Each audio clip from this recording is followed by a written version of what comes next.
All right, awesome. With that, we'll get started. I'd like to welcome Lee Westwood, our 54-hole leader, into the virtual living room here at the 2021 Players Championship. Lee, just talk through that closing stretch there, birdies on 16 and 17. Yeah, well, I was playing well all day and, trying to be patient and wait for the good things to happen. And, missed a few around the front nine for different reasons. Kind of misread a couple of putts, mishit a couple of putts, hit some good putts that didn't go in. And then one went in on 10. So, that was kind of the impetus to kick on around the back nine. Obviously, 16's a hole you look at and you think this is a birdie chance. But 17 to that front flag, especially when it's stuck at the top of the hill. Just trying to run it down there somewhere dead, so it was a real bonus that it rolled in, and a great moment. And that 17th green is always an incredible atmosphere, and it's nice if you can make a birdie for the fans that have hung around all day. Awesome. With that, we'll open it up to questions. Reminder to the media on the line to just type your name into the chat. We'll start with Steve DeMiglia with USA Today. If I could just get your take on being paired with Bryson again, second consecutive Sunday. Yeah, really looking forward to it.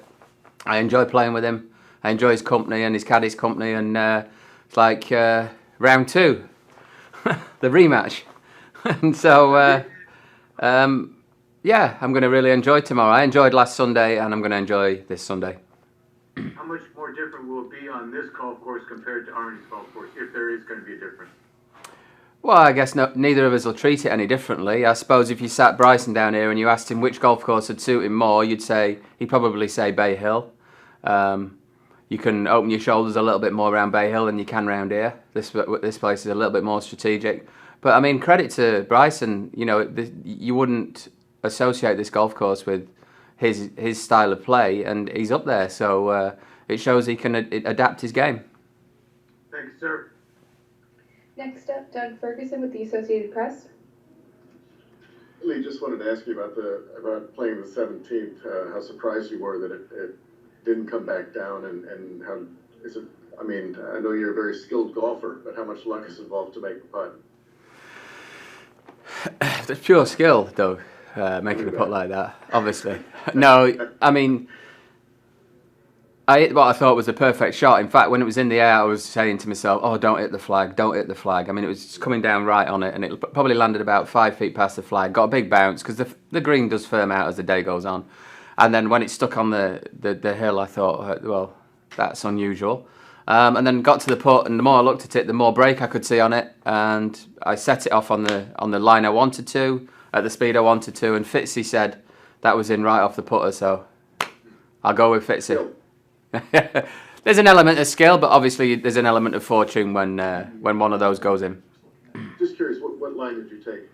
Oh, I was looking sort of 5 or 6 feet outside left lip. Great, thank you. Next up, Bob Herrig with ESPN. Very good. Hey, congrats, Lee.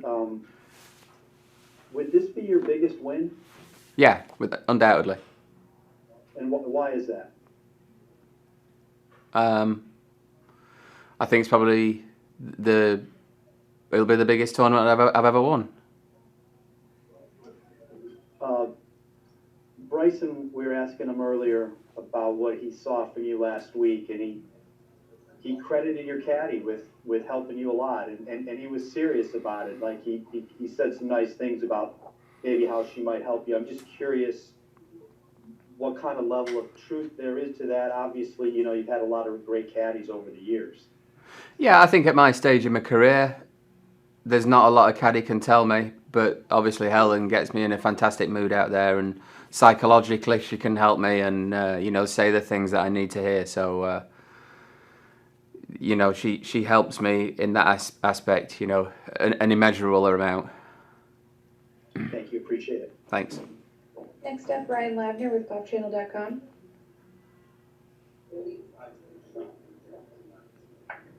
Sorry, I can't hear you. I think you're on mute, Ryan. Turn your volume up loud.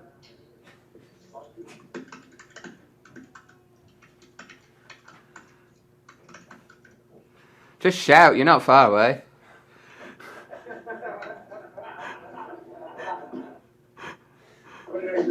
I'll open this door, you open that door, and just shout. Next up, we'll go to Michael Bamberger with golf.com. Thank you very much on the chance I'm doing this correctly. Lee, where do you live these days? I live in Newcastle, in England. Okay. You don't have a U.S. residence these days? No, I don't know. Thank you very much. And then Lee, this is on behalf of Ryan Lavner. Besides 2 shots, which is not insignificant, what do you think your biggest advantages overall of the other big name challengers? I don't think I have any advantages. We'll see tomorrow what my advantages are if I can apply myself properly. The advantage I have right now is the 2 shots, But at the same time, I can't go out there and be defensive. I've got to still go out there and play my game, be aggressive at times, be defensive at other times, and just do the right things whenever possible and go through the correct processes. Don't get carried away with the situation, and just try and do the best I can on each hole. Couple more here. Doug Ferguson with the Associated Press. Highly disappointed you don't read lips, Lee, but you can work on that Okay. skill later. Listen, you've been in this position enough times to know it's rarely a two-man race and people can come back from anywhere. I'm just curious, from your experience on this course, how much more does that allow opportunities from the back? Yeah, definitely not a 2-horse race, and this is one of the toughest golf courses to front run on as well. It's easy to lose your mind out there and lose perspective and get the situation get out of control on you. So, and people can come from behind you. So Justin Thomas shoot a low round today, came from 2 under to 10 under. So it is possible around here, and like I say, it's a tough front running golf course. Thank you. Steve DeMaglio with USA Today. Lee, obviously you're holding up well, but how are you feeling 7 consecutive rounds in the heated competition? Yeah, not too bad, Steve. Legs are a little bit achy towards the end of the day, but they still feel under me in my swing, and I still feel like I'm controlling them. So I'll take it easy tonight and try and get a good night's sleep, and take it easy tomorrow morning. Try not to overdo. I won't be running on the treadmill in the gym in the morning, or going and doing weights. Thank you, big man. Next up, Mark Cannizzaro, New York Post. Hey, Lee, you obviously, have accomplished so many things around the world in terms of, victories all over. I just kind of wonder if you can reflect on your form right now. Is this the best you've ever played, and how much are you enjoying this run right now? Yeah, I said yesterday that I don't like to compare the Lee Westwood of 10 years ago or 20 years ago to the Lee Westwood of today. I'm certainly having as much fun on the golf course as I've ever had, and that probably is helping me play some great golf. You made reference a little bit earlier when you talked about Bryson, how this course perhaps doesn't suit him, but do you feel like it suits you, because of the way you strategize your way around, and the fact that length is not, so to speak, necessarily the advantage for him that would be a fatal? Yeah, I mean, I've always felt that it suits my game. That's probably why I've played well around here, many times. I wouldn't say it doesn't suit Bryson. It just doesn't suit him as much as last week did. He can still use his length to his advantage. There's holes out there where maybe you don't want it a driver, and he can squeeze one of those low iron shots out there, 280, and that's a massive advantage around here. So I won't really be paying much attention to what anybody else does. I haven't done that for a long time now. I've working with my psychologist Ben. I've just tried to control the things that I can control. And that's me. Thanks, man. Have a good go tomorrow. Thank you. Last couple here, Gene Fournette with Florida Times-Union. Hey, Lee, if you are fortunate enough tomorrow, if it comes down to the final stretch of 2 or 3 holes, and it's either you against Bryson or you against Justin Thomas, is there any chance that might have even a little bit of a Ryder Cup feel, especially the way Bryson pumps up the crowd and kind of gets them going a little bit? No, I don't think so. I think the Ryder Cup's the kind of the last thing on everybody's mind at the moment. I think this is such a a prestigious title and a big tournament to win. We're all fully focused on winning the Players. Thank you. Thanks. Last one here, Ben Ever with PGAtour.com. Thanks.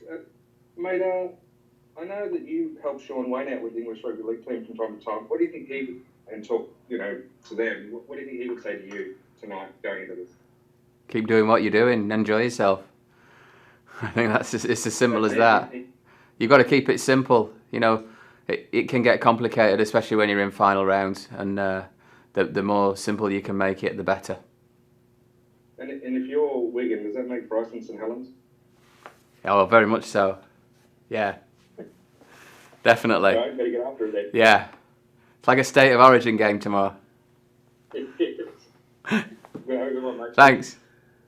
That's it for questions, Lee. Thanks for the time. Good luck Thank tomorrow. you. See ya.